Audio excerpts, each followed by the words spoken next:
Clean code itu bukan berarti codingan yang kita bikin harus pendek. Apalah arti pendek kalau misalkan nggak mudah dipahamin. Minimal sama diri kita lah, nggak usah jauh-jauh sama orang lain gitu kan. Dan ini bisa jadi masalah gede buat seorang programmer, terlebih buat kalian yang lagi happy-happynya belajar ngoding. Teori-teori tentang kayak macam clean code tuh kayak gimana sebenarnya gitu. Dan di video kali ini gue akan coba refer ke buku, salah satu buku dari yang namanya Bapak Robert Martin nih. Di dalam bukunya yang berjudul Clean Code The Series, dan ternyata memang cukup berkesinambungan dengan proses perjalanan gue belajar ngoding Pak. Jadi sebelum lebih lanjut, kalian bisa siapin dulu kopi dan juga cemilannya karena kita akan masuk langsung ke videonya tentang bagaimana cara kita bisa menerapkan clean code untuk kita yang lagi belajar coding, mungkin yang paling mudah yang bisa dimengerti, yang sudah sedikit gas.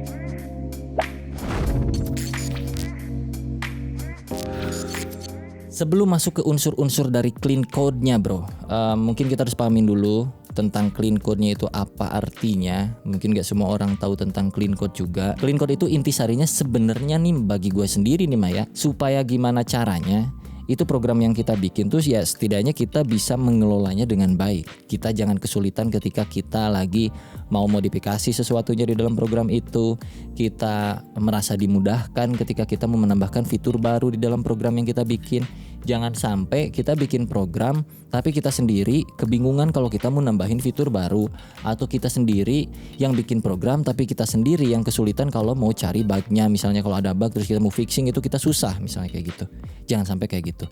Nah jadi si clean code ini kurang lebih pengertiannya secara garis luar, garis lurus, garis belok kiri, belok kanan adalah yaitu mempermudah kita developer. Untuk tujuan apa? Untuk tujuan supaya lu bisa gampang troubleshooting, debugging, bug fixing, maintain itu paling penting. Jadi clean code ini ada banyak prinsip di dalamnya. Salah duanya itu ada yang namanya dry, don't repeat yourself, dan satunya lagi itu namanya KISS, keep it simple, stupid. Nah itu dua itu tuh lu coba baca-baca aja di Google lah tentang dry dan juga KISS. Itu salah satu bagian prinsip dari clean code itu sendiri. Jadi clean code itu kan kayak cuman metode-metode aja sebenarnya gitu.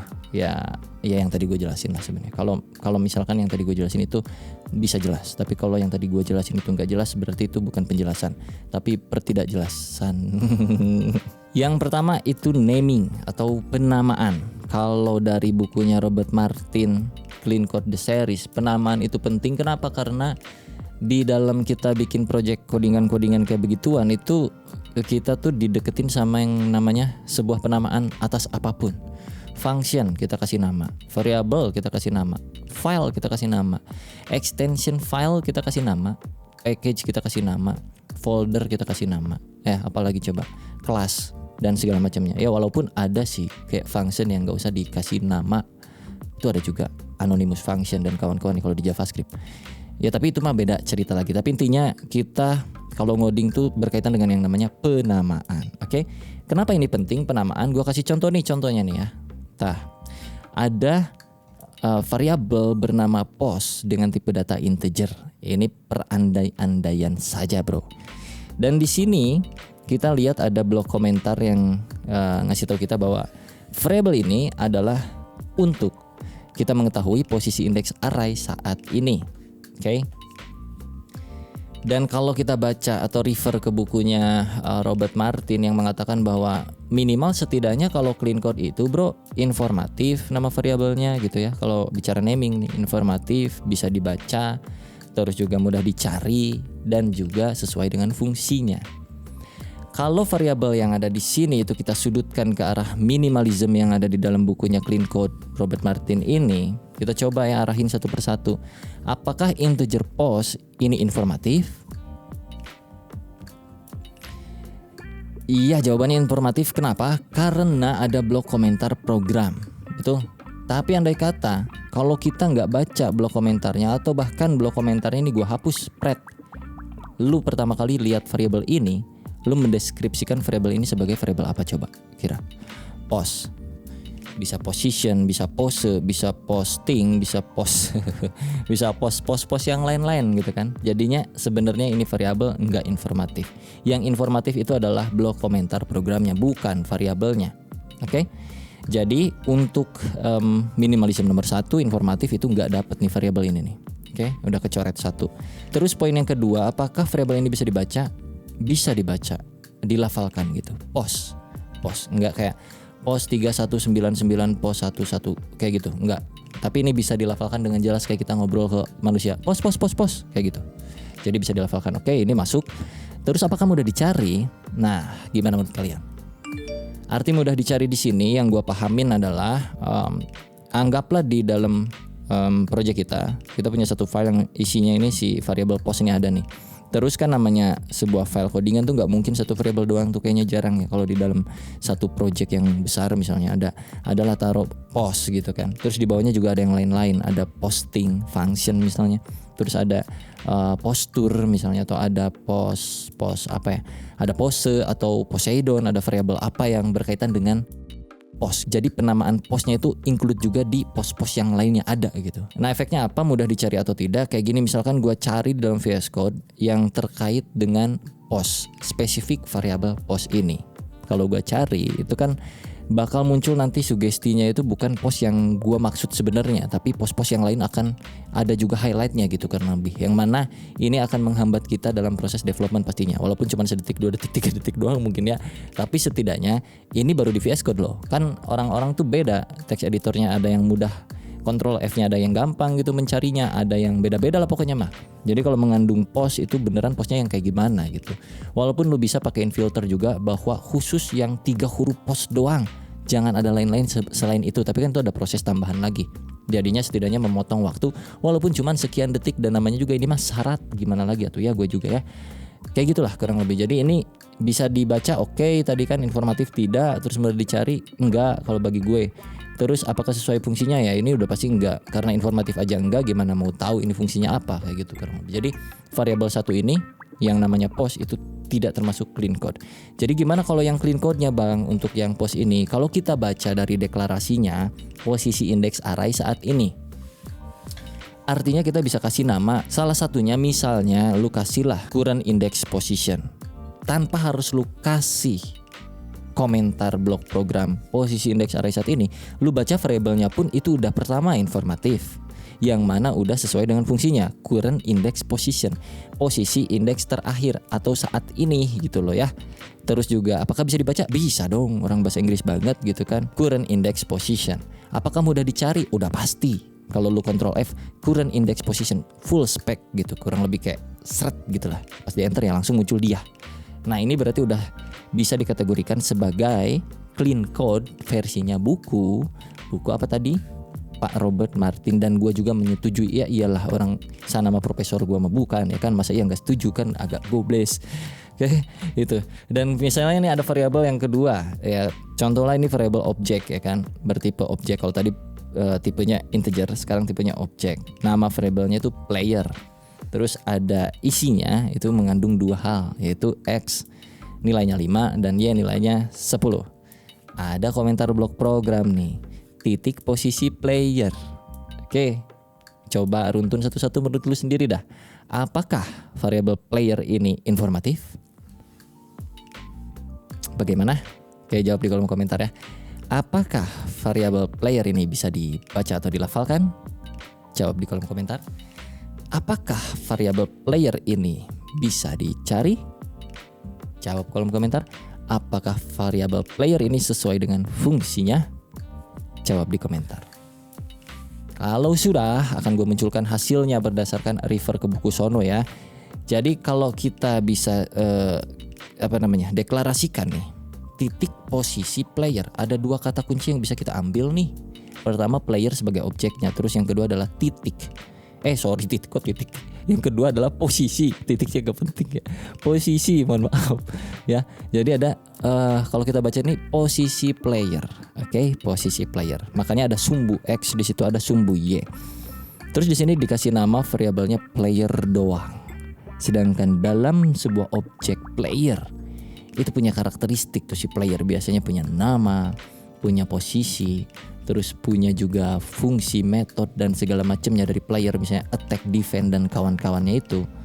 Jadi untuk penamaan player doang seperti ini dengan blok komentar program titik posisi player sebagai deklarasi dari variabel apa yang dibikin ini akan lebih indah dan lebih mudah kalau kita kasih nama ini jadi player position. Kenapa? Karena di sini udah jelas ada dua kata kunci, player dan posisi. X dan Y mencerminkan posisi. Oke, X sudut X nilainya di posisi 5 X-nya, Y-nya posisinya di Y10. Siapa yang punya posisi ini? Yaitu si player. Jadi kasih nama aja player position, sama dengan kayak begini kurang lebih.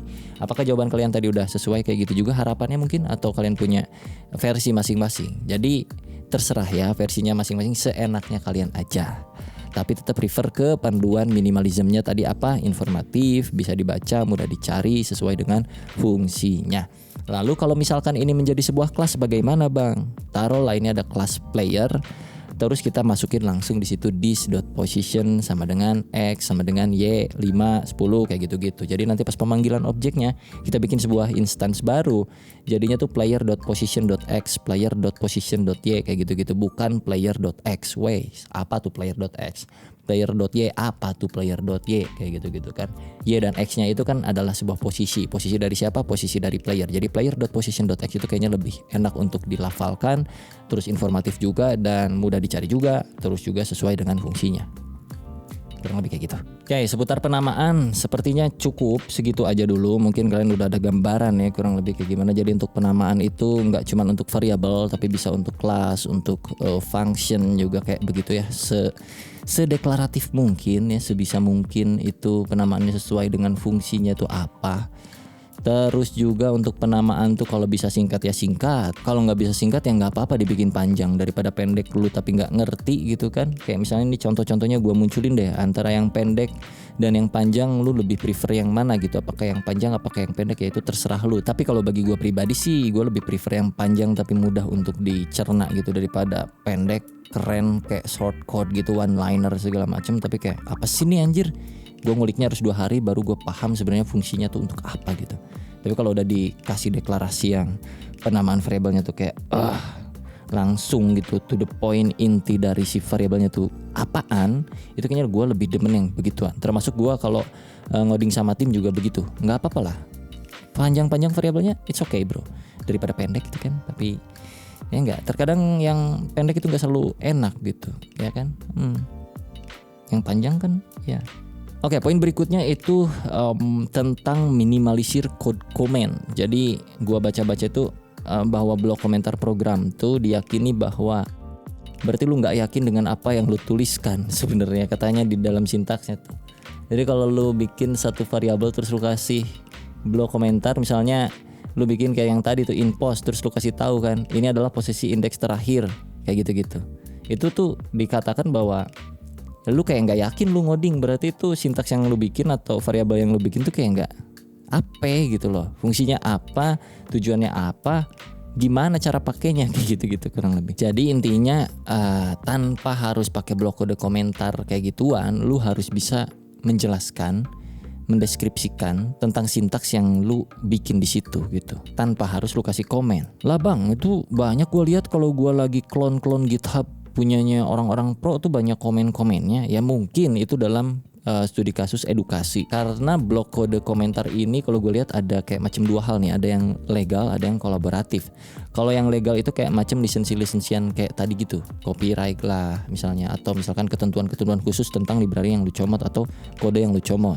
Terus yang kedua tentang kolaboratif, itu lu kayak lu masukin sebuah to do gitu loh, ada to do comment. Makanya kayak di extension text editor atau IDE itu ada to do comment kayak gitu, supaya bisa memudahkan developer untuk ngasih komentar blok program yang berupa to do list gitu. To do list untuk apa bang? Ya misalnya lu ngasih tau lah ke bawahan lu, ini kerjain ini, to do listnya lu taruh di file itu dan dia bisa ngikutin berdasarkan panduan dari to do yang ada di situ, misal salah satunya kayak gitu. Terus ada juga kayak warning gitu untuk pemberitahuan bahwa ini mah sintaks tolong bro jangan disentuh, jangan dieksekusi, jangan diapa-apain, ini masih development nih, ini gua lagi ngulik misalnya kayak gitu-gitu.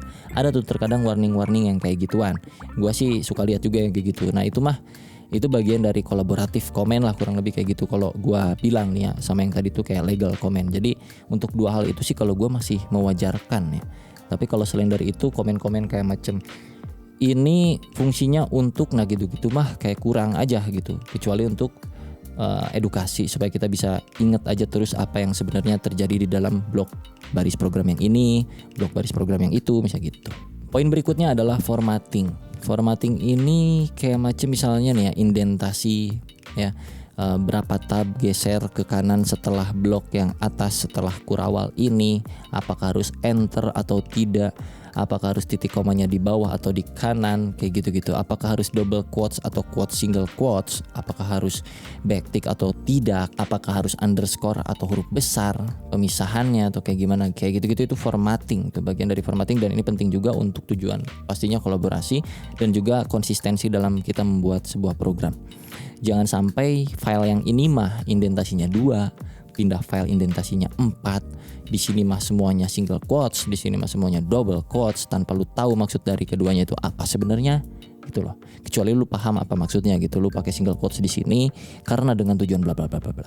Lu pakai backtick di sini dengan tujuan bla bla bla bla. Lu pakai double quotes di sini. Nah, kalau ada udah jelas skemanya yang lu bikin tuh kayak gimana dari awalnya. Terlebih dengan diskusi bersama tim bahwa ini apa, itu apa, ya itu mah oke. Tapi kalau sembarang formattingnya berbeda-beda, inkonsisten, ya itu mah udah susah gitu ya. Dan sebenarnya ada banyak hal lain yang mesti kita pelajari juga. Ya gue belum lengkap sih baca bukunya, belum sampai ending, belum sampai ke belakangnya banget. Tapi ya setidaknya gue bisa langsung sharing mumpun gue masih inget di otak juga gitu ya. Salah satu hal yang lainnya tuh kayak misalnya kalau lu bikin function, biasanya function itu cukup mengandung satu fungsi saja. Jadi satu function tuh jangan lebih dari satu fungsi, jangan multifungsi itu function tuh ya. Ya kan biasanya di dalam function misalnya register, ya udah register aja gitu. Kalau yang lain-lain tuh ada kayak macam reusability, terus unit testing. Wah, banyak panjang Pak ragamnya Pak ya. Belum lagi tentang kelasnya, belum lagi tentang functionnya, belum lagi tentang prinsip-prinsip lainnya, dry-nya ataupun keys-nya itu belum. Tapi kurang lebih ya itu yang bisa gue sampaikan tentang layer terluar dari yang namanya clean code, yang bisa menurut gue sih akan mudah kalian pelajari dengan hal-hal yang tadi gue sampaikan. Yang pertama adalah naming, ya itu udah jelas tuh. Terus ada minimalisir kode comment, terus formatting, dan juga ya kayak gitu aja udah lumayan membantu banget, terutama yang naming sih bagi gue ya. Apalagi pertama kali bikin program tuh naming tuh aduh bener-bener dah, itu hal yang paling inti lah kalau menurut gue, masih naming penamaan ini. Jadi kurang lebih segitu, semoga bermanfaat teman-teman semuanya yang sudah mendengarkan dari awal sampai akhir. Semoga jelas, semoga clear. Kalau bermanfaat ya silahkan boleh disentuh itu yang warna merah di bawah, apa di kiri, apa di kanan, apa di mana, klik aja, ada gratis gitu kan, kata anaknya Raffi Ahmad juga, tombol merah gratis. Sampai jumpa di video berikutnya, bye bye.